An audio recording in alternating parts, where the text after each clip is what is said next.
Thomas the Tank Engine loves his branch line.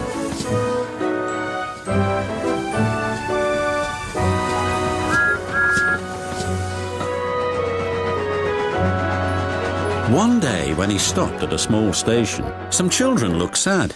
They've closed our playground and our favourite sand pit.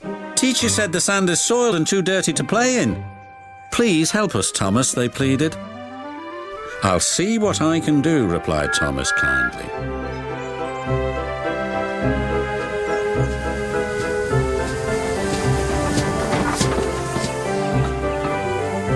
Thomas hoped things weren't quite as bad as the children had made them out to be.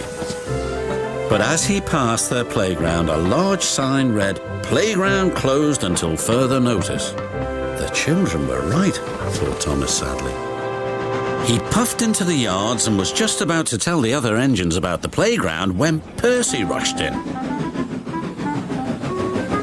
"You look glum, little Percy. What's up?" asked Gordon. "The Fat Controller told Driver that he's using Harold to show a special visitor the island instead of using any of us engines."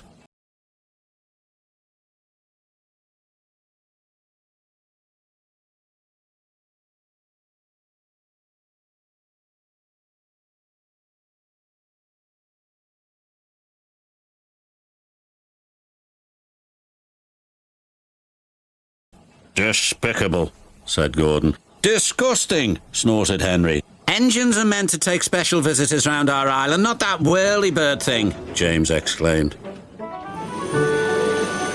Gordon was the first to see Harold.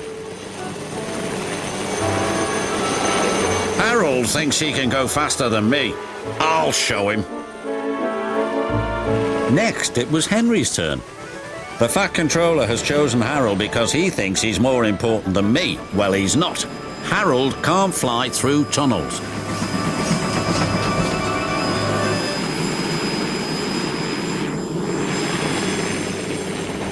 Percy stopped by a signal on his branch line near a field where sheep were grazing. Harold hovered for a while, then buzzed away. "I know what he's doing," said Percy. "He's counting sheep." And he puffed along his line, feeling much better about things. That evening, the engines talked about the situation. "Harold wants to get rid of us," said Gordon grimly. "He doesn't need tunnels," added Henry. "Don't worry, he's just counting sheep," said Percy. "Counting sheep? Pah!" snorted Gordon. "He's counting how many engines he can get rid of. He'll see how useful I am tomorrow." Thomas wanted to mention the children's playground, but solving the mystery of Harold and the special visitor came first. The next day, Gordon was travelling to collect his train. "We'll show that whirlybird just how fast you can go, Gordon," said his driver. Because they were watching Harold, they missed a signal and went onto the wrong line. Gordon was travelling to trouble. Ahead was a tunnel under repair. His driver reduced steam and braked hard.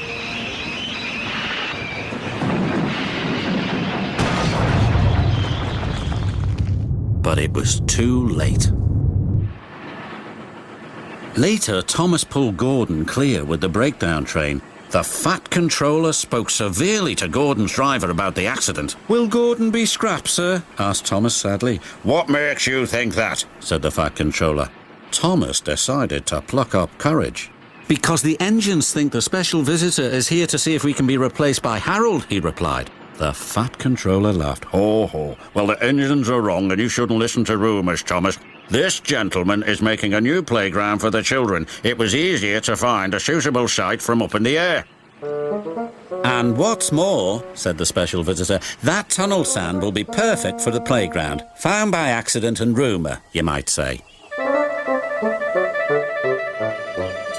The Fat Controller still uses Harold to fly above the island. But all the engines know that Harold isn't spying on them. He is, in his way, just being very useful.